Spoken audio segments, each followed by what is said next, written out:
Assalamualaikum, bertemu lagi dengan Bu Dewi dalam pembelajaran jaringan tumbuhan bagian ketiga. Kali ini kita akan mempelajari mengenai satu, bagian tipe pembuluh angkut, kedua pengangkutan ekstravaskuler, tiga jaringan gabus, dan empat organ tumbuhan. Seperti biasa, jangan lupa berdoa dan jaga kebersihan ya. Baik, kita mulai dengan tipe pembuluh angkut. Tipe pertama adalah tipe kolateral. Di sebagian sebelah kiri kita sebut dengan nama kolateral terbuka. Kenapa disebut kolateral terbuka? Karena di antara floem dan xilem terdapat kambium. Bagian mananya? Kalian lihat bagian ungu ini dikenal nama floem. Kemudian bagian yang dalamnya namanya xilem. Di antara floem dan xilem dibatasi oleh kambium, oleh sebab itu disebut namanya kolateral terbuka. Jadi, ingat kolateral terbuka di tengahnya terdapat kambium. Kolateral terbuka terdapat pada tumbuh-tumbuhan dikotil dan tumbuhan gymnospermae. Selanjutnya, kita akan membahas tentang kolateral tertutup. Bedanya adalah kalau kolateral tertutup di antara floem dan xilemnya tidak terdapat kambium. Jadi xilem dan floemnya rapat, tidak terdapat kambium di tengahnya. Bisa dilihat di sebelah sini, si pembuluh angkutnya tidak terdapat pemisah dan biasanya terdapat pada tumbuhan monokotil. Tipe kolateral yang satu lagi tidak terdapat di gambar ini, tapi perlu kalian ingat, ada namanya bikolateral. Apa artinya bikolateral? Berarti xilem berada di antara floem, berarti floem, xilem, floem. Dan biasanya terdapat di suku terong-terongan atau Solanaceae.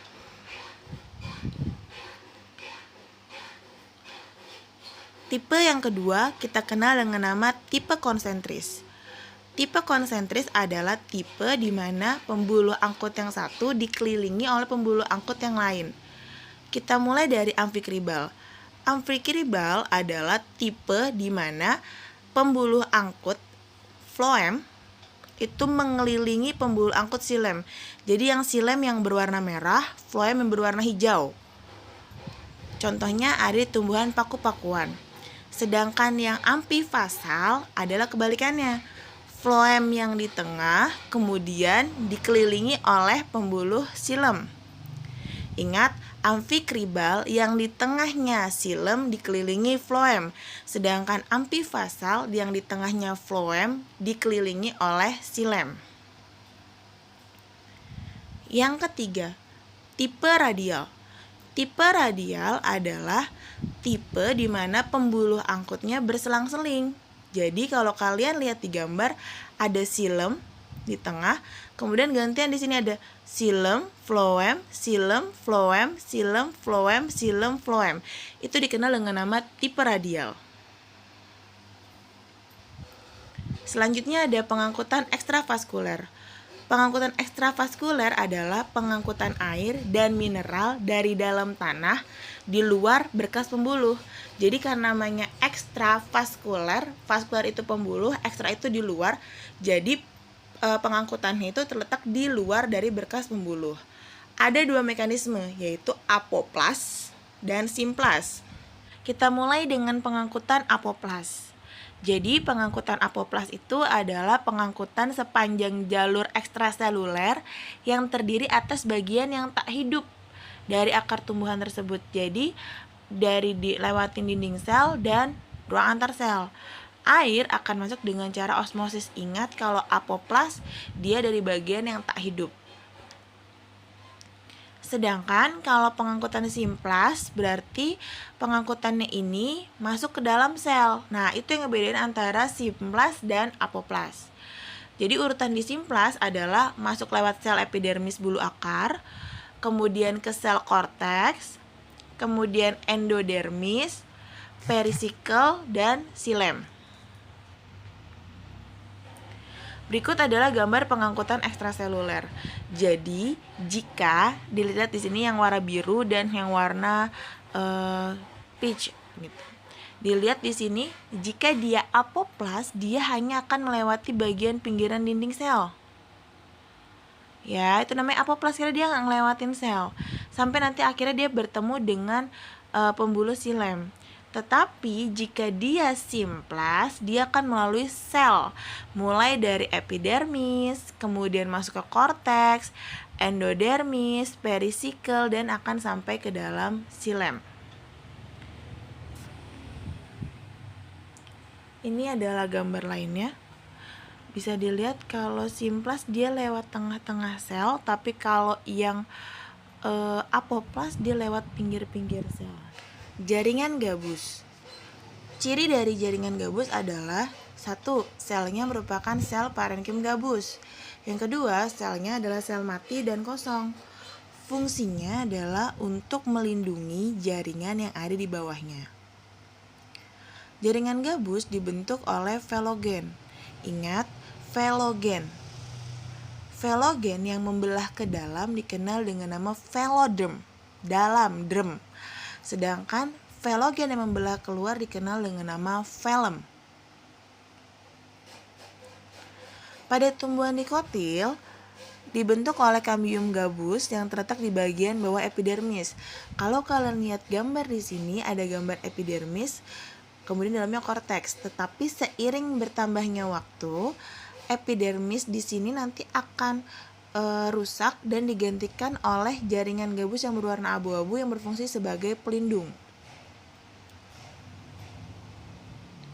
Kita lanjut organ pada tumbuhan. Kita mulai dengan akar. Akar berfungsi untuk menambatkan tumbuhan, menyimpan cadangan makanan, dan menyerap air serta mineral. Coba, kalian tahu tidak yang mana gambar akar monokotil, yang mana gambar akar dikotil? Ya, benar. Akar monokotil adalah yang sebelah sini. Sedangkan yang ini adalah akar dikotil. Jadi, jika kalian ingin membedakan antara akar dikotil dan akar monokotil, carilah akar yang memiliki akar utama. Jika dia memiliki akar utama, berarti dikenal dengan nama akar dikotil atau kita sebut dengan nama akar tunggang. Ini adalah akar utama. Sedangkan untuk akar monokotil semuanya berisi cabang-cabang atau kita kenal dengan nama akar serabut.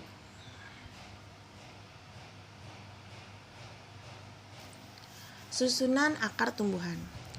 Susunan akar tumbuhan itu dimulai dari epidermis yang paling luar, kemudian korteks, endodermis, dan paling dalam terdapat stele atau kita kenal dengan nama silinder pusat. Cara menghafalnya adalah ekestel. E untuk epidermis, K untuk korteks, E lagi untuk endodermis, dan stel adalah silinder pusat. Berikut adalah gambar akar jika dilihat secara potongan memanjang. Kalian akan melihat 3 bagian pertumbuhan. Ada bagian pembelahan sel, ada bagian pemanjangan, dan bagian diferensiasi.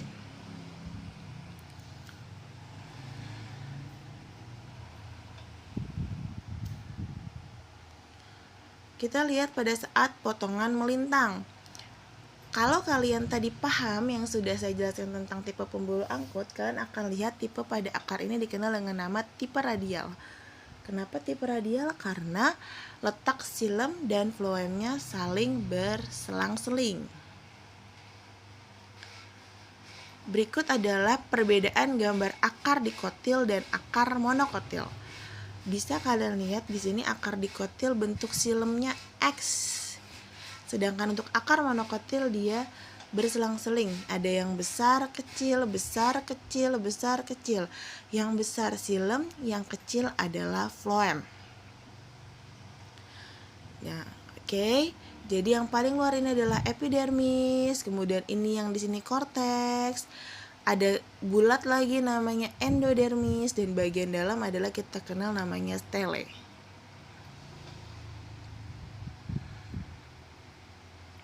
Berikut adalah gambar susunan akar tumbuhan.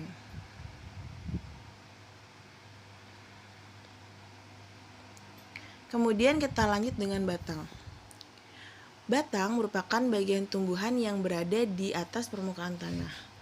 Berasal dari batang lembaga pada embrio. Fungsinya adalah sebagai tempat duduk daun, sarana lintasan air, mineral, dan makanan. Iya, selanjutnya adalah penampang dari batang. Gambar ini sama seperti gambar yang saya jelaskan pada saat saya menjelaskan tipe pembuluh angkut.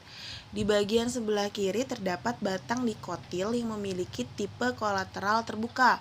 Sedangkan yang sebelah kanan adalah pada batang tumbuhan monokotil yang memiliki ikatan kolateral tertutup. Berikut adalah susunan dari batang dikotil. Ada epidermis, korteks, dan stele. Bedanya adalah tidak ada endodermis. Ini adalah gambar batang monokotil. Susunannya sama. Bedanya adalah tidak ada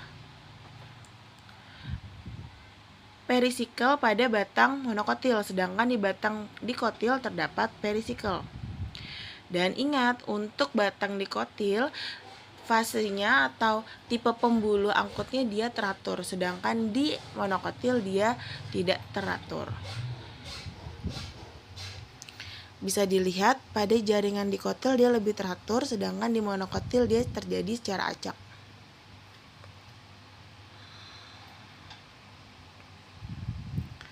Selanjutnya daun. Daun merupakan bagian tumbuhan yang biasanya berbentuk lembaran pipih berwarna hijau. Daun berfungsi sebagai tempat pembuatan makanan bagi tumbuhan melalui proses fotosintesis. Berikut adalah gambar penampang pada daun. Bagian atas terdapat kutikula atau kita bilang lapisan lilin. Di bagian atas, di bawah kutikula terdapat epidermis. Jadi epidermis ada dua, terletak di bagian atas dan terletak di bagian bawah. Di bawah epidermis terdapat jaringan palisade, atau kita sebut juga namanya jaringan parenkim. Kemudian, jaringan di bawah palisade terdapat jaringan sponge. Dia juga merupakan jaringan parenkim. Pembuluh angkut terletak di bagian ini, terdapat xilem dan phloem. Di mana letak fotosintesisnya? Fotosintesis berlangsung di jaringan palisade atau kita kenal dengan nama jaringan tiang. Sedangkan pada jaringan spons biasanya digunakan untuk menyimpan cadangan makanan, walau terkadang juga dapat dilakukan proses fotosintesis. Jaringan parenkim palisade dan spons kita bisa sebut juga dengan nama jaringan mesofil. Berikut gambar lain dari penampang daun. Selanjutnya bunga. Bunga merupakan alat reproduksi yang terdapat pada tumbuhan berbiji, terutama berbiji tertutup, atau kita sebut dengan nama angiospermae. Di sini terdapat susunan bunga, dimulai dari tangkai bunga, dasar bunga, bakal biji, ada benang sari, putik, mahkota bunga, dan kelopak bunga. Benang sari kita kenal sebagai alat kelamin jantan, sedangkan putik adalah alat kelamin betina. Dan mahkota adalah bagian yang menarik untuk hewan ataupun juga yang membantu dalam penyerbukan dari tanaman. Selanjutnya kita lanjut dengan kultur jaringan. Di sini terdapat gambar tahapan dari kultur jaringan dan ada kata kunci kultur jaringan adalah totipotensi. Apa sih totipotensi itu? Totipotensi adalah kemampuan setiap sel tumbuhan untuk membentuk individu baru yang sempurna. Oke, jadi kultur jaringan didasari oleh totipotensi atau kemampuan setiap sel tumbuhan untuk membentuk individu baru yang sempurna. Manfaatnya untuk memperoleh keturunan secara seragam dalam jumlah banyak serta terjadi dengan waktu yang cepat. Lalu apa sih yang dimaksud dengan kultur jaringan? Kultur jaringan adalah teknik perbanyakan tanaman dengan cara mengisolasi bagian tanaman, baik daun, mata tunas, ataupun bagian yang dapat menumbuhkan bagian-bagian tersebut dalam media buatan secara aseptik yang kaya nutrisi dan zat pengatur tumbuh dalam wadah tertutup yang tembus cahaya, sehingga bagian tanaman dapat memperbanyak diri dan beregenerasi dengan cepat menjadi tanaman yang lengkap. Keunggulan dari kultur jaringan. 1. Mempunyai sifat yang identik sama dengan induknya. Yang kedua, dapat diperbanyak dalam jumlah yang besar, sehingga tidak membutuhkan tempat yang luas. Ketiga, mampu menghasilkan bibit dengan jumlah besar dan dalam waktu yang singkat. Keempat, kesehatan dan mutu bibit lebih terjamin karena tadi kondisinya aseptik atau kita bisa bilang kondisinya bersih atau steril. 5. Kecepatan tumbuhan bibit lebih cepat dibandingkan dengan perbanyakan secara konvensional. Baik, cukup sekian penjelasan untuk jaringan tumbuhannya. Sampai bertemu lagi dengan bab selanjutnya. Jangan lupa setelah ini ada evaluasi di Quizizz ya. Semangat belajarnya. Terima kasih.